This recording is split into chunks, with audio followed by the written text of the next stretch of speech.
Grande es este misterio de la piedad.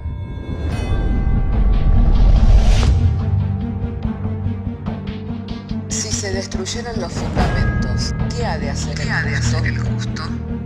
Porque con un solo sacrificio hizo perfecto para siempre a los santificados. Justificados por la fe, tenemos paz para con Dios. Juntamente con Él nos resucitó y nos hizo sentar en los lugares celestiales con Cristo Jesús. Fundados Y firmes en la fe, tenemos paz para con Dios. Bienaventurados los pobres en espíritu, porque de ellos es el reino de los cielos.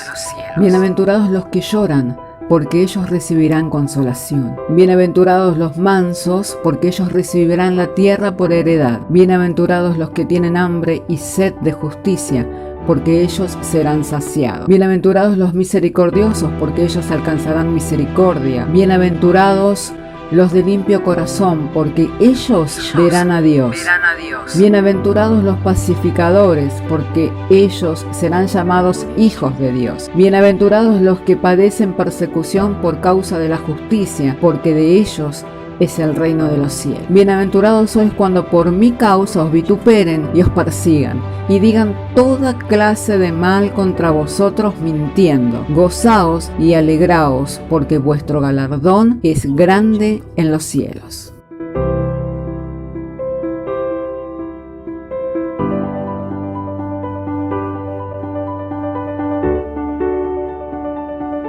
Nosotros tenemos que ver que el pecado no estaba en la creación original, sino que el pecado entró por la desobediencia de un hombre. Entonces la muerte pasó a todos los hombres por cuanto que todos pecamos. Pero así como por la desobediencia de un hombre vino la condenación, la muerte a todos los hombres, así por la obediencia de un hombre vino la justificación de vida. Entonces, Dios siempre mira el origen, la cabeza. La cabeza de la humanidad es Adán. Y Adán se degradó en el huerto del Edén, y de ahí todos los que nacieron de Adán nacieron muertos en delitos y pecados. Pero la cabeza de la iglesia es Adán. Es Cristo. Siempre Dios mira la cabeza. Entonces la cabeza de la iglesia no es Adán, la cabeza de la iglesia es Cristo. La Biblia nos explica claramente que todos nosotros somos creados en Cristo Jesús y que nos encontramos formando su cuerpo. Por eso es que es otra creación. No es como la creación original, sino que es otra creación. Y de ahí a que Dios puede mirar a la humanidad y ver dentro de la humanidad quienes están muertos en delitos y pecados y quienes tienen vida y vida en abundancia. Entonces, para poder entender, nosotros tenemos que mirar que la cabeza de la iglesia, la cual es Cristo, cuando vino a este mundo, vino con un propósito, vino para deshacer las obras del diablo y para ejecutar, para dar fin al pecado y a la muerte. Vamos a mirar entonces la palabra de Dios en Mateo capítulo 1, verso 21. Dice así: darás a luz un hijo y llamarás su nombre Jesús, porque él salvará a su pueblo de sus pecados. Cuando el Señor vino, en su nombre ya se encontraba involucrado el propósito por el cual venía a esta tierra. Dijo, llamará su nombre Jesús, ¿por qué? Porque él salvará a su pueblo de sus pecados. Cuando Jesús comienza su ministerio terrenal, público, o sea, testificar acerca del reino de Dios y de la voluntad del Padre, a darla a conocer, a manifestarse al mundo, no lo hace sin antes pasar por el Jordán. Y cuando llega al Jordán para ser bautizado por Juan el Bautista le dice: ¿tú vienes a mí cuando yo tengo que ser bautizado por ti? Y Jesús le respondió diciendo: deja ahora para que se cumpla toda justicia. Para que se cumpla toda justicia, ¿qué tiene que haber? Ausencia de transgresión, ausencia de pecado. Entonces, él estaba comenzando con su ministerio terrenal y público, y para que hubiera ausencia de transgresión, ausencia de pecado, algo tenía que acontecer. Conforme a los ritos de la ley, cada vez que el hombre pecaba y reconocía que había cometido pecado, tomaba un animal sin defecto, lo llevaba al sacerdote y éste, imponiendo las manos sobre el animal inocente, sustituía el lugar del pecador, sufriendo el juicio el animal inocente. Por esa sangre quedaban cubiertos los pecados del pecador. Pero la Biblia dice que siendo enemigos de Dios, o sea, siendo pecadores, siendo enemigos de Dios, a su tiempo Dios envió a su Hijo, nacido de una mujer, o sea, en similitud de nosotros, en igualdad a nosotros. ¿Por qué? Porque así como nosotros participamos de la carne y de la sangre, también es necesario que el autor de la salvación participara de lo mismo, para que por medio de su cuerpo destruir al que tenía el imperio de la muerte, esto es, al diablo.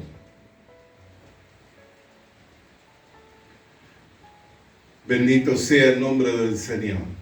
Entonces Juan el Bautista no entendía, pero cuando nosotros leemos en el Evangelio de Juan, en el capítulo 1, en el verso 29, nos habla de otro día. Dice: y al otro día, señalándolo a Jesús, dijo: he ahí el Cordero de Dios que quita el pecado del mundo.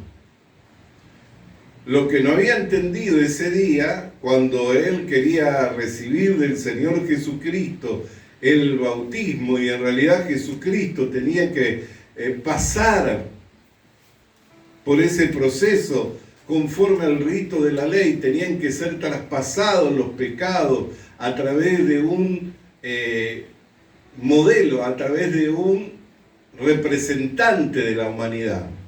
Juan el Bautista era el representante de la humanidad y era a la vez el sacerdote legítimo, porque era el hijo de Zacarías, conforme al orden de Aarón, y de Elizabeth, que era de las doncellas de Aarón. Entonces tenía que pasar por ese proceso.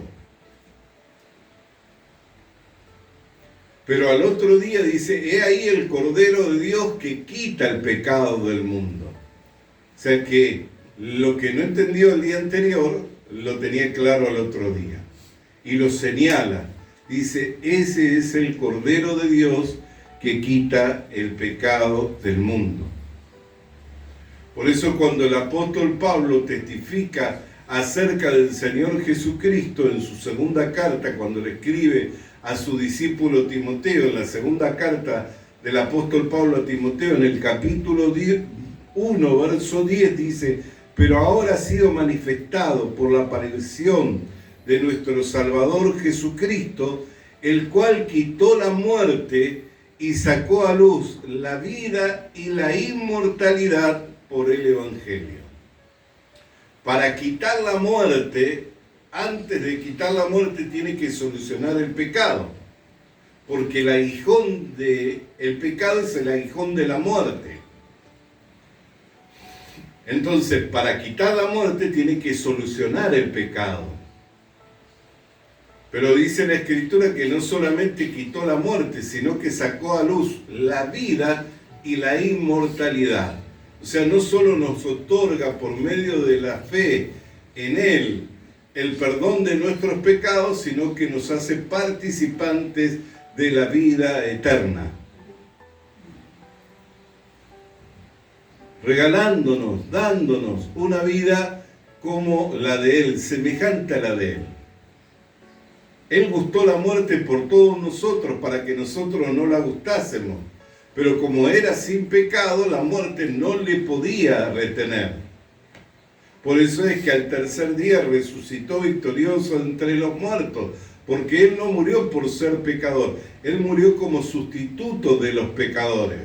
Una vez que paga con la muerte a la deuda que nos era contraria, que queda saldada enteramente, entonces Dios lo levanta victorioso de entre los muertos y lo presenta vivo para testificar de que había vencido al pecado y que había vencido a la muerte. Es la garantía. El que Cristo ha resucitado es la garantía de que ha vencido al pecado y que ha vencido a la muerte. Por eso nosotros tenemos que entender qué es el pecado, cómo entró el pecado en el mundo, cómo pasó a todos los hombres.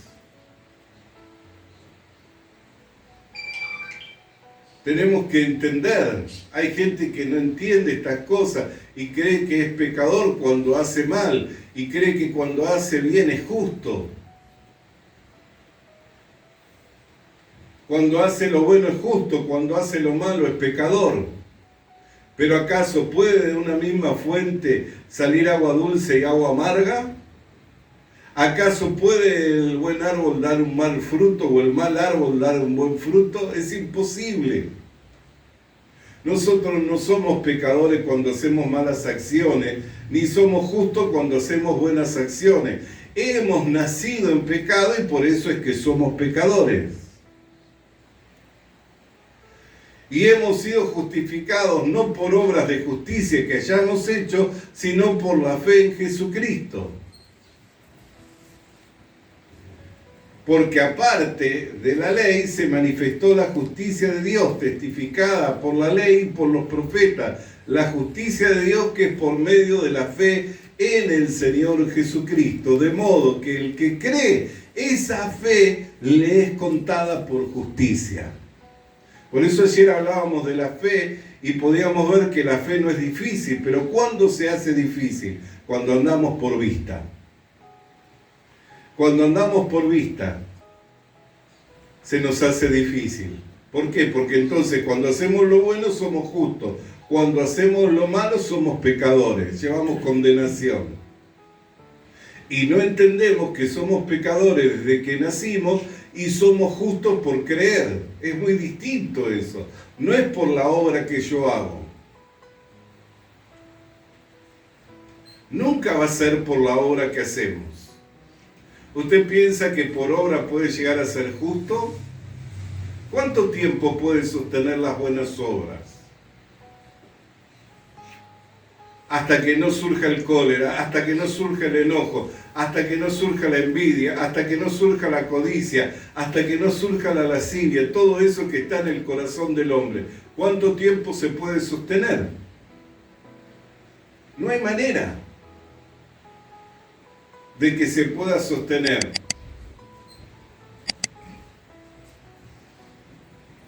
Porque todo eso está en el corazón del hombre. Bendito sea el nombre del Señor. Por eso es que nosotros no somos justos por obras que hacemos, sino que nuestra fe nos es contada por justicia.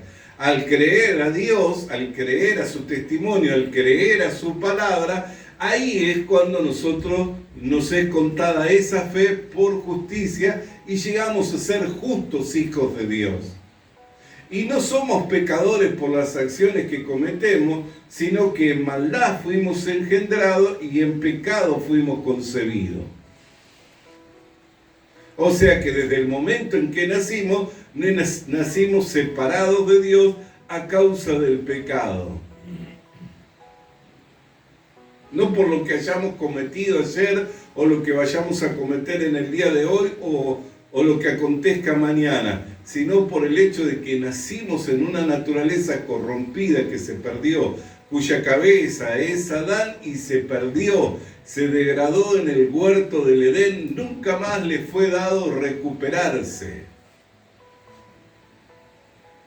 Por eso es que no era necesario nacer de nuevo. Jesús dio testimonio diciendo, si no naces de nuevo, no verás al reino de Dios. Si no naces del agua y del Espíritu, no entrarás al reino de Dios. Quiere decir que para que nosotros podamos entrar al reino de Dios, para que nosotros podamos llegar a la ciudad celestial, para que nosotros podamos disfrutar de la eternidad en compañía de Dios, nos es necesario nacer de nuevo. Cuando nacemos de nuevo, ya no nacemos de una simiente corruptible, sino que nacemos de una simiente incorruptible, nacemos de Cristo. Y la simiente de Cristo permanece en nosotros y el maligno no nos puede tocar. Es un nacimiento espiritual. Por eso la Escritura dice que no somos carnales, sino que somos espirituales. ¿Por qué somos espirituales? Porque hemos tenido un nuevo nacimiento. Pero cuando andamos por vista y no por la fe, no por la palabra de Dios, entonces ahí se nos hace difícil y no entendemos. ¿Cómo puede ser que Dios no tome en cuenta? ¿Y si yo cometiera este delito? ¿Y si yo hiciera esto? ¿Y si hiciera lo otro? ¿Será que Dios no lo va a tomar en cuenta?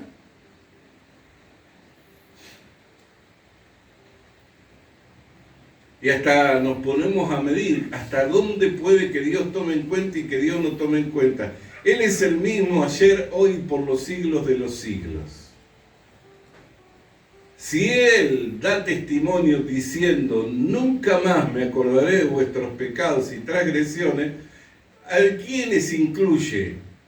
A todos los incluye. Algunos dicen que esto es solamente para los que creen. No, Dios no hizo esto solamente para los que creen. Dios lo hizo esto por medio del Señor Jesucristo para la humanidad toda. De tal manera amó Dios al mundo que ha enviado a su Hijo unigénito para que todo aquel que en Él cree no se pierda. Pero cuando lo envió para morir por el mundo todo. Puso una condición. ¿Cuál es la condición? Para el que cree. Por eso es que la gente no se muere por ser pecadora, no se va al infierno por ser pecadora, se va al infierno por causa de la incredulidad. Si cree, no importa cuán rojo sea su pecado, Dios lo emblanquece como la blanca lana. Amén. No importa cuán grande sea su pecado. Bendito sea el nombre del Señor. Entonces, hay tres cosas que a nosotros nos tienen que traer la seguridad. Estas tres cosas son la palabra que Dios ha dado, la obra que Dios ha hecho y el testimonio del Espíritu Santo. Tres cosas que Dios ha dejado para que nosotros tengamos seguridad. Nos ha dado su palabra, lo cual es inmutable, no cambia. Nos ha mostrado su obra, lo cual ha sido una obra completa. Y nos ha dejado el testimonio del Espíritu Santo. Vamos a ir mirando entonces la palabra de Hebreos capítulo 8, verso 12.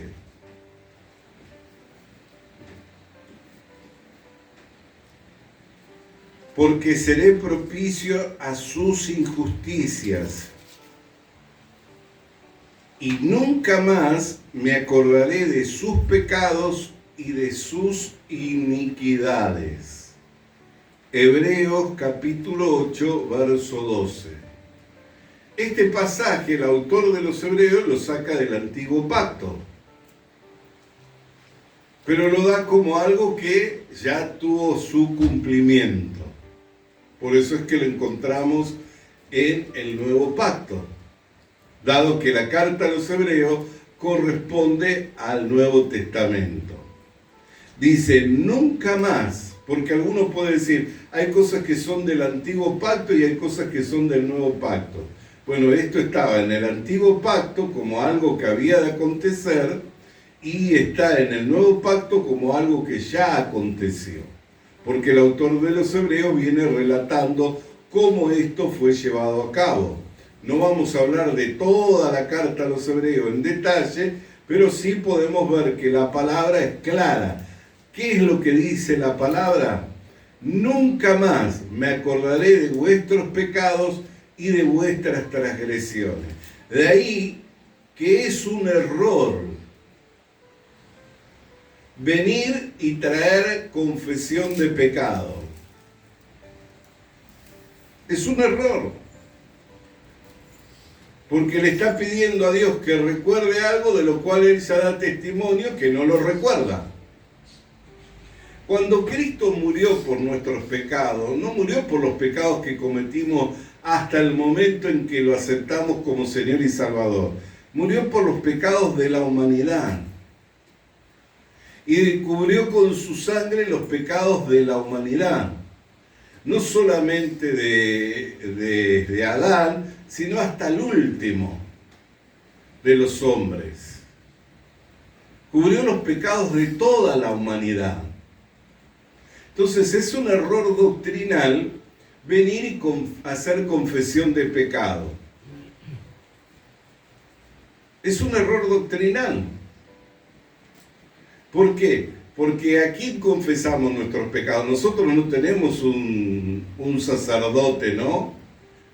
Como tienen la curia, que hacen, no tenemos.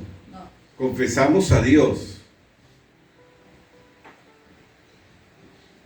Pero ¿qué es lo que dice Dios? Nunca más me acordaré de vuestros pecados y de vuestras transgresiones. O sea, lo involucra todo. Y nosotros vamos y confesamos. ¿Qué queremos? Que Él recuerde. Lo que Él da testimonio que no ha de recordar. Ahora, esto no fue gratuito. Nosotros dijimos, tenemos la palabra, pero también tenemos la obra. La Biblia nos muestra la obra. ¿En qué momento nuestros pecados fueron cubiertos? Cuando leemos en el Evangelio de Juan, en el capítulo 19, en el verso 30, mientras Jesús yacía en esa cruz, dice la Escritura, cuando Jesús hubo tomado el vinagre, dijo, consumado es. Habiendo inclinado la cabeza, entregó el espíritu. O sea, antes de expirar, antes de dar su último aliento, ¿qué es lo que dice? Consumado es. Cuando nosotros leímos en el capítulo 1, en el verso 21 del Evangelio de Mateo, dijimos que su nombre le había sido dado conforme al propósito para el cual venía a este mundo.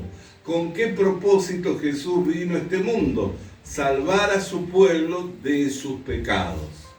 Cuando termina la obra esa, lo que correspondía era que dijera, ya la acabé. ¿Cuándo podía decir él que estaba consumado? Cuando terminara la obra. Por eso nunca dio ese testimonio antes, sino que cuando expiró, cuando dio su último aliento, dijo, consumado es.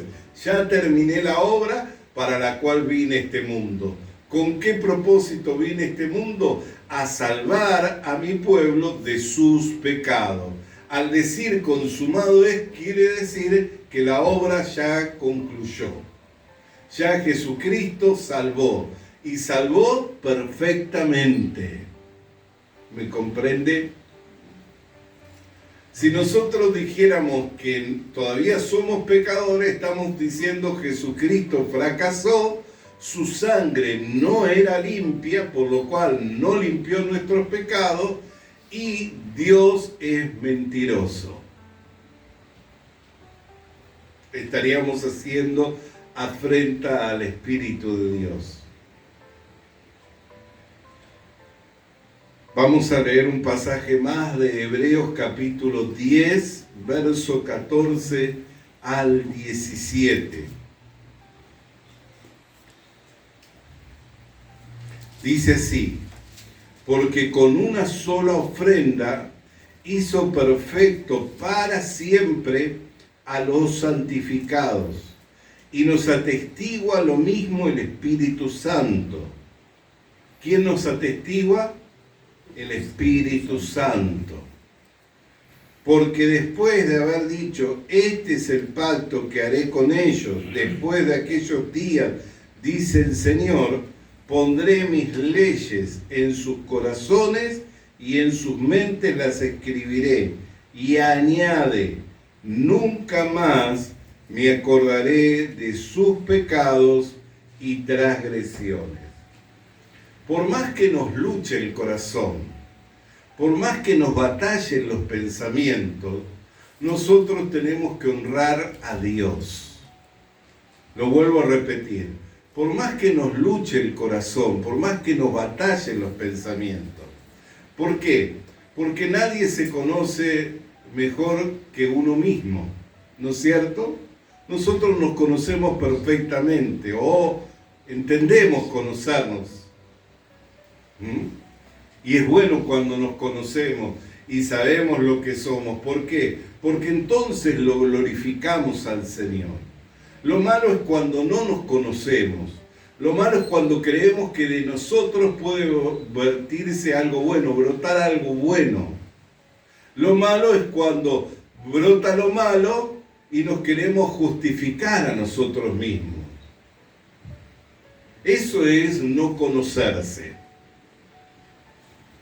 No conocerse, lo vuelvo a repetir, es cuando brota algo bueno y pensamos que somos nosotros. No conocerse es cuando brota algo malo y nos queremos justificar. Nunca nosotros nos hacemos responsables por el mal, ¿no? Siempre es otro. La culpa la lleva otro. Es como un reflejo en nosotros, podría decirse. No hacer reconocimiento. Lo bueno de entender, de conocernos por el testimonio de Dios, lo bueno de conocernos por la palabra de Dios, es que nuestra visión es clara. Nosotros sabemos que hemos venido a este mundo de una cabeza que está corrompida, que es Adán. La gracia de Dios para con nosotros es que nos dio tener un nuevo nacimiento, que nos es dado nacer de nuevo por medio de la fe en Jesucristo. Por eso la Biblia siempre testifica del bien de Dios que está en nosotros por medio de Jesucristo. Por eso la Biblia testifica las obras de la carne, ¿cuáles son? Adulterio, fornicación, todas esas cosas que menciona Gálatas, ¿no? Pero luego, ¿qué dice? El fruto del Espíritu. No habla como de muchos, sino de uno. Es amor, gozo, paz, benignidad, mansedumbre, templanza, dominios propios. Contra tales cosas no hay ley. Entonces, tenemos que, por la Biblia, conocernos perfectamente.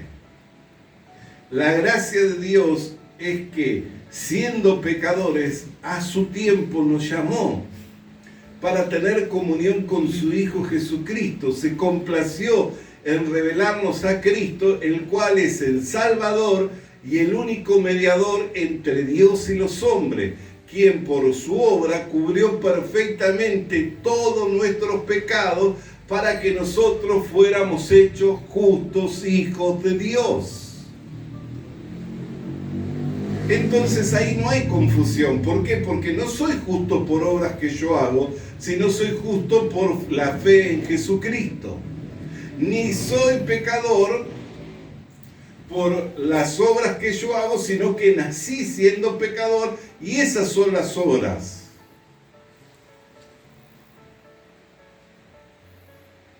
Pero ¿cómo es que Dios no se acuerda más? ¿Por qué? Porque envió a Jesucristo y consumó una obra.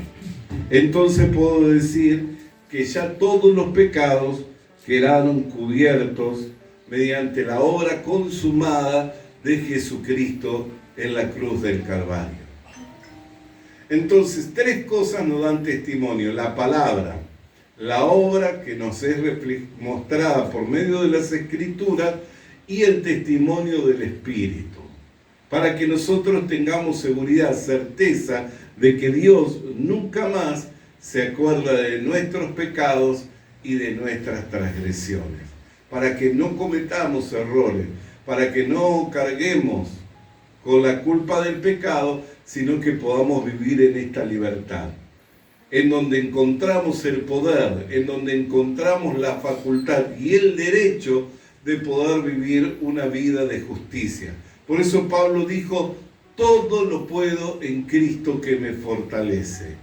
Yo no tengo que esperar que el amor, la fe y la benignidad surjan de mí, sino que por medio de Jesucristo el amor, la fe y la benignidad surgen naturalmente, fluyen naturalmente. Entonces, cuando entiendo que es Jesucristo en mí, entonces todas esas cosas fluyen naturalmente. Y no tengo que hacer un esfuerzo. ¿Por qué? Porque eso es algo natural de esa vida. Es como el desarrollo de la vida humana, ¿no? Que tiene un tiempo en donde uno aprende a caminar, aprende a tomar los alimentos, a elaborarlos, a prepararlos, y así va aprendiendo, y se conoce como el desarrollo de la vida natural. Así también el desarrollo de la vida espiritual tiene un tiempo y se va manifestando naturalmente.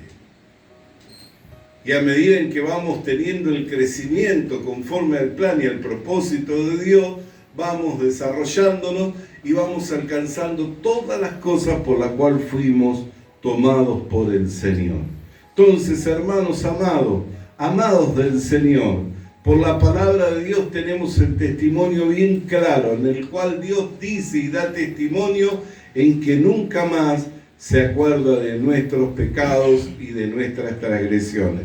Para nosotros esto puede ser algo difícil, aún de repente hasta incomprensible, pero cuando leemos la Biblia, que es la verdad, que es la palabra de Dios, ella nos va explicando correctamente cómo Dios lo hizo y lo llevó a cabo por medio de Dios. Visita nuestras redes sociales. Visita nuestras redes sociales. Suscríbete activando la campanita. Suscríbete activando la campanita. Comparte con nosotros el mensaje de la palabra de Dios. Comparte con nosotros el mensaje de la palabra de Dios.